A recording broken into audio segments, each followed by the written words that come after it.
Now it's time for nutrition. And don't forget that this segment is sponsored by Lele Rice. Lele Rice, tasty food, happy family.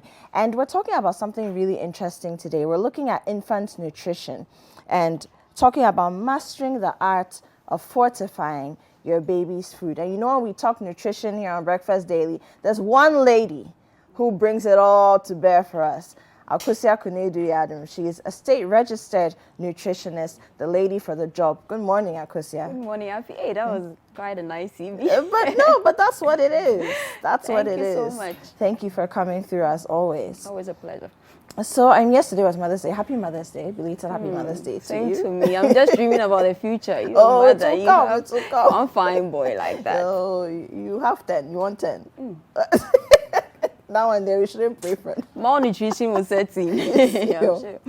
But a lot of the time, even off camera, we have conversations about some of the mothers you meet and how, motherhood is difficult. And a lot of mothers struggle to start right, as you usually put it, when it comes to weaning the child from breastfeeding. So let's start from there. How does a mother start right? When do you even start introducing new meals that the rest of the family is eating, and how do you know how to go about it, how much to eat and all that where the baby is concerned? Okay, so nutrition is important even before you think of making that beautiful boy like you have. And so there is a reason why you need to plan your pregnancies, but here it doesn't go that way. It happened. So once baby is in, nutrition starts, because I always tell mothers that there is a reason why your belly was like this first trimester. There's a reason why your belly all of a sudden is greeting everybody in the second and third trimester. And I tease them a lot. They are like, you get there. So nutrition, baby is out. Yes, obviously we need to survive on breast milk. So as a nutritionist, I will preach exclusive breastfeeding for the first 6 months. But I wouldn't also blind my eyes to the fact that sometimes there are mothers who genuinely may want to do exclusive. But I said, I had this case where the mother has been sick for 3 months. So she's not even seen the baby. So for this child, I have to do what I would normally preach against or wouldn't want to do. That's when you find a substitute. That's where I will allow formula to be even brought to the table, because this is a baby. I can't just give this baby Tildafi or what have you. So we need to back up. And then 1% of all women won't be able to breastfeed. The same way giving birth is not for every woman. It's the same that we have mothers who naturally may never be able to breastfeed. It just wouldn't come. So for such a mother, a substitute is needed. So if you don't have any challenges. But what about those of us who are not necessarily the biggest producers of breast milk? So for me, right, my babies were suckling right from birth. I had normal births for both my kids. Strongest. But the breast milk just wasn't coming as much. I did the input, everything. I followed all your tips. It would come, but the kids would still be hungry. And have you breastfed a child for 20 times in a day before? Yes, and I will still do the expression in between, and they both eat a lot, but the milk just wasn't filling them up. So I ended up having to substitute after speaking to doctor and then nutritionist as well, and then also a pediatrician. So the problem here is that just like last week, I was on a ward and I met this mother who was like, I don't have breast milk. I don't have breast milk. My child is crying. So I was like, okay, just free the breast. Then I just protected myself, obviously. And then I went to look for even the shea myself, because normally I would want to prove to them that they have breast milk. Her breasts were engorged. Then I started by opening the ducts. Now the trick is that these babies are tiny and you would want them to suckle like the way somebody who is a month old or 3 months will be suckling and be holding the boobs. This baby is so small that sometimes just consider that they have to use their jaws and it's a lot of work. And so if you don't help this baby, it becomes difficult. And where there is an engorgement already, this is a new baby. What is this woman trying to put even in my mouth? Where I wasn't working. Suffering like this. She expects me to be suckling. You need to help the baby. So I just have to release and then open the darts. So the woman who was telling me I don't have breast milk, I just opened it and there was this spill. I was like, what did you see? She said, hey, there's breast milk. So I believe that once you need to get certain things right, as far as positioning and attachment is concerned, it's very critical. Apioko, if your breast milk wasn't coming, I know where it's coming from. You are stressed out probably because you are thinking about breakfast daily. You have a lot to do at a time, and breast milk production has everything to do It's also mental. with your mind. And so you need to free yourself of a lot of things. When they deliver, I tell them, give your phones to somebody, because the first 3 days is very crucial. You need to make sure you are relaxed. Once the support is there, once you are relaxed, it gives the brain the luxury to kind of want to do whatever you want. Everything flows freely. Everything flows freely. I did it for another woman. The following day, that lady was expressing like this fool. Wow. So I say that make sure you are relaxed. Happy. So your problem was stress. I know, because you are a chef, you're a producer. Okay, let me leave it there. But she was stressed up. So make sure that you are more relaxed. So don't be like me. Don't be like Don't Happy. be stressed. The first thing to do is to make sure you are relaxed. That is number one. Before any other thing comes in, I want to eat a bro and in here. It's a thing of the mind. That's why you can be producing the show and will still feel that, have that maternal thing that goes like, I think my child is crying, because maybe you will be having droplets as far as your breast milk is concerned. So if it was all about everything you were doing, ask yourself, why was that happening? So get positioning and attachments right. That is the second point. The first has to be your mind. You need to be more relaxed. So relaxation is what you need to try with the third one. And I think that's an AA, please. Let me say it. Yeah. But so Akosia, so we do, let's say we do exclusive, the way it should be done, right? Exclusive breast milk, exclusive breastfeeding for 6 months. Now, what comes next? Okay, so if you find yourself in my facility, we walk with you throughout the period of exclusive. So if you were coming to my facility like Great Hospital, I would take you through what you need to do to make sure all those things are taken care of. And one lady came crying the other time. It's like, baby, I'm so sorry, I've been starving you. Yeah, so once you are through with that, now 6 months starts right. The day the child turns 6 months, bless the child with water. Then, but why water at that point? Because you realize that breast milk, even in the Akan Palace, we go like no funcio. So it means that every nutrient, everything the child will need, water, medication, supplements, whatever. It's sitting. God is a wise man. Everything is sitting in the breast milk, so you don't need to add it. You only add water. Last week, another case.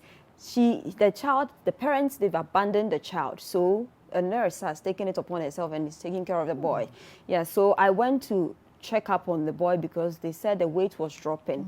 And so I went in there and realized they were giving formula. Obviously, Mama is not there. Mama is a teenager and has abandoned the child. So I was like, okay, do you give the child water? Water wasn't coming in. When you are doing formula feeding, then you need to make sure water is in there, or else constipation, gas and bloating and all the other things. Should it be plain water, or do you mix it with something like gripe water, for example? No. It should be plain water. So you can just boil pipe water. I can't sit here and say, buy this water because I maybe not everybody can afford it. Yes, and right? then should I give them shout outs? Should I make same examples? No. They should come and sponsor us, and then we'll give them shout outs. So you need to make sure that it's something that is very clean as far as the child is concerned. And there is this thing about nitrates even for water. So to be on the safer side, just get your tap water, boil it, and then use it. So now you are done. Eating comes in. mothers come and they are like, we are stressed up, I have to go to work. You don't need to cook the child's meal separately. Okay, so this is from 6 months. Yes, right? after 6 months. So from 6 months, now you've given water,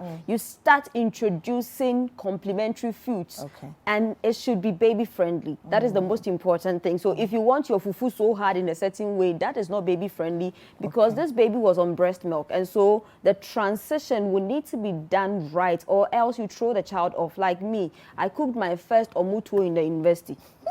I didn't like that food. It was like stone. I was kicking it. I was like, banku is smooth, TZ is smooth, kokonte is smooth, but this one is very lumpy. Very green. So where from this one? Maybe you didn't use lily rice. That's why. Hey! But I'll hold that thought. Let's go for a break and take a message from our sponsors. Lily Rice, tasty food, happy family. So now I'm going over so now we'll do the weight, the height, Okay. the work. I've forgotten that they are even sponsoring.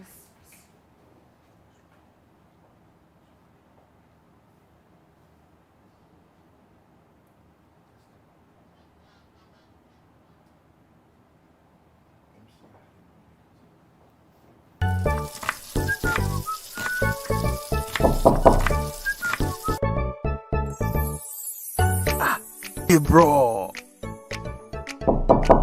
Lele, tasty food. Bless you, Pastor. Bless you, my son. Lele, tasty food. Happy, happy family. Lele, Neighbor, neighbor. Ifo, it be so. Lele, tasty food. Happy, happy family.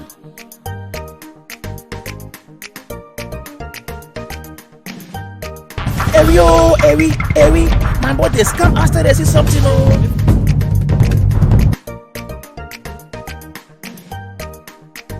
Find out why people are going a whole 9 yards just to eat Lele rice. Lele, tasty food, happy family. Tasty food. And a happy family. This advert is FDA approved. Welcome back. This is still Breakfast Daily right here on City TV. Remember, use the hashtag Breakfast Daily to communicate with us, and you can send us WhatsApp messages as well. The number is on the screen. Prefix the number with +233 if you're outside of Ghana. I'm still here with Akosia Kwenedu Yadum, the nutritionist extraordinaire.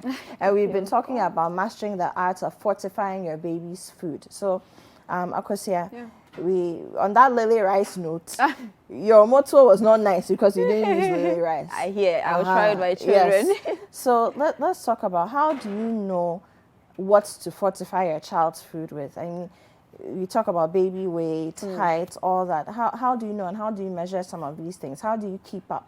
So thank you so much for this question. I ask a lot of mothers around me, some who can, especially those going to private facilities. Okay, do you know the height of your child? She's like, I don't know. So there is this thing I want you all to know today. If your child is stunted, or stunting is not corrected after 2 years, the child becomes stunted for life. Wow. And this is just you not pumping the right nutrition into the child. And how do you know that your child is not stunted? Don't just go to the weighing for vaccination and injections or what have you, or vitamin A. Make sure your child's weight is checked. And when the weight is checked, make sure whoever checked it plotted it or plots it and give you the interpretation for what has been plotted. For your child to have a healthy weight for the child's age, the interpretation or the figure you get after being weighed will be recorded. It should be between the -2 z-score to the +2 z-score. Okay, so you don't need when you take your weighing book. Yes, you know, I'm so the sorry I didn't children bring all my have book here. Weighing booklets. There's a graph. There is a inside. graph. Okay. So there is one for weight, there is one for height. If your facility doesn't have it, change it. Because they are supposed to measure your child's weight, they are supposed to measure your child's height, they are supposed to do the mid-upper arm circumference, or what we call the MWAC. This will help you know that your child is doing well. Now, if the child is within red, obviously we'll be heading towards red or kolebu, because we have to do rehabilitation for your child or the child can die. If it's within the yellow, you should be getting ready for anything. But I will always say that if you walked into my consulting room for the first time and you are coming with yellow, I am looking at red. And so I will start treating you like somebody who needs some drastic measures to make sure you don't fall within the red. And then green is where every normal child is supposed to be. So let's say that after slotting in, this is what I have for the child's reading. We read it through here. So with this child, we had 13. 13 is normal. But then I have to compare with the child's age. Because if the child is, let's say, 2 years and is giving me 13, something might have gone wrong somewhere. And if you were stuck or if you were visiting the nutritionist, we could have tracked it, because you can't be 2 years with this kind of mark reading, tiny. even though it is healthy. So let's say you did exclusive, you did everything right. The child is, let's say, 9 months, and you are coming to me and I have this, I will tell you, you've done something great. You've been excellent as a mother. So the weight of a child should be told, and then the interpretation fully explained to you. The height, the same thing, supposed to fall within the Z-score. That is the +2 -2. Open your weighing book and make sure that you are taking charge, because some of these things you can never correct them. Stunting after 2. So you that shouldn't is just what. pay attention to no, the no, no, no. The vaccinations, vaccination alone but is pay not what attention to nutrition is. because we say we are Everything. going for weighing. Yes. So what does it mean? They hang the babies.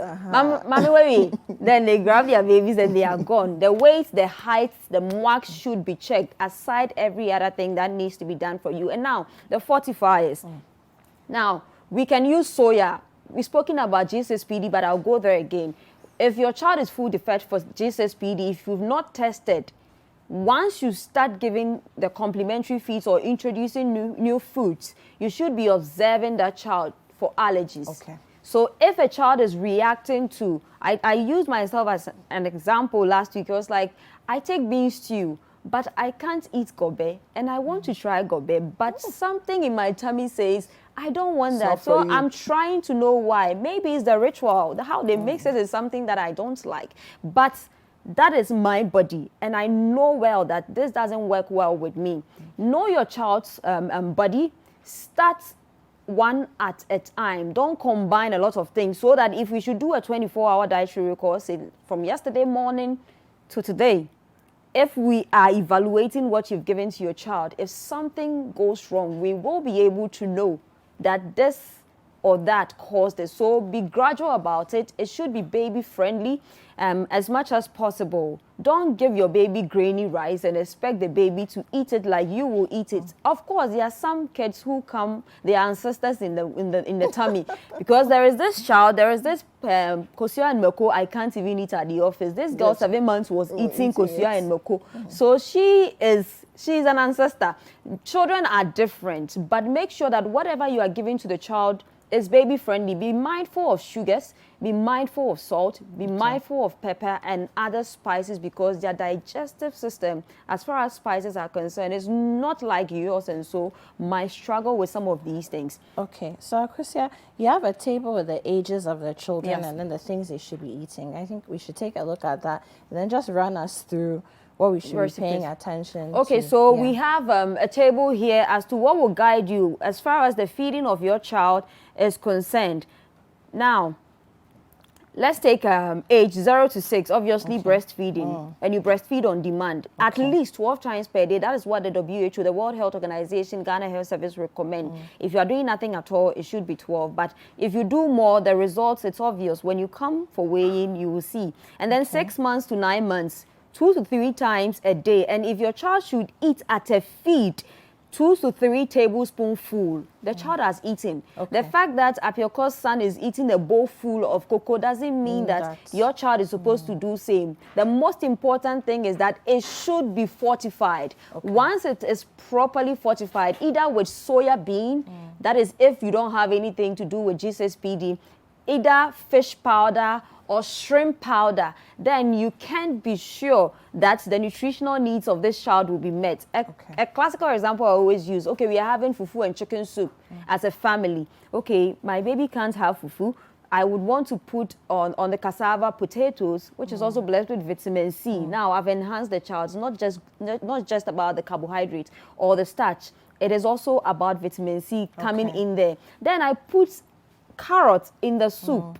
fetch my son's soup with a carrot, blend it all in, get him some of the vitamin A, chicken, and then blend it all in, and then blend everything together as far as the potato is concerned. So we have the recipe That's on the the recipe screen. on the screen. Okay. If you do this for your child, now let's walk through it as far as the 4-star diet is concerned. That is how we have to eat, as said by the WHO. If I give my child this, the potato, vitamin C, the orange, I use the orange flesh because I want extra nutrients for the child. And then we have fish powder sitting in there. That's the 4-star diet. This is how we are supposed to eat. So let's say the potato will fall under the staples. Okay. And then the fish powder under the animal protein, the tomato, onions, and the vegetables. A Okay. pinch of salt for taste. I am focusing on a pinch pinch. of salt because I've told Not you to a be whole careful. spoon. Don't put a teaspoon of salt A in pinch. it. It should be baby friendly. And then the carrots in there. Now, carrots, tomato, onions, they are under the fruits and vegetables category. We have the potato being staples, the fish being animal protein or animal source. Now, you realize that this meal, this simple meal, will cover 3 of the protocols. You are left with just food to sort out or oils to sort out. Obviously, you have to give a child snack, and I will preach fruits. If your child, let's have the table brought again. If your child is, let's say, above 9 months, you can now cube something like watermelon for the child. Okay. If your child is 6 months, whatever, you should juice it and be given to him. There is a lot to be said. The MOAC interpretation and a whole lot. You can follow me on my social media handles and then have it. So on Instagram at the Nutritionist Akosia, Facebook, LinkedIn, Twitter, Nutritionist Akosia. And then you can reach me on 0243 350206.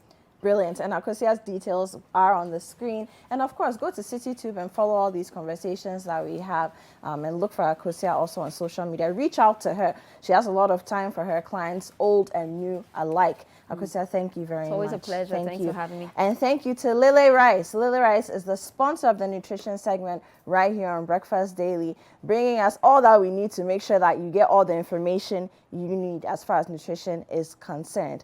Lily Rice, tasty food, happy family.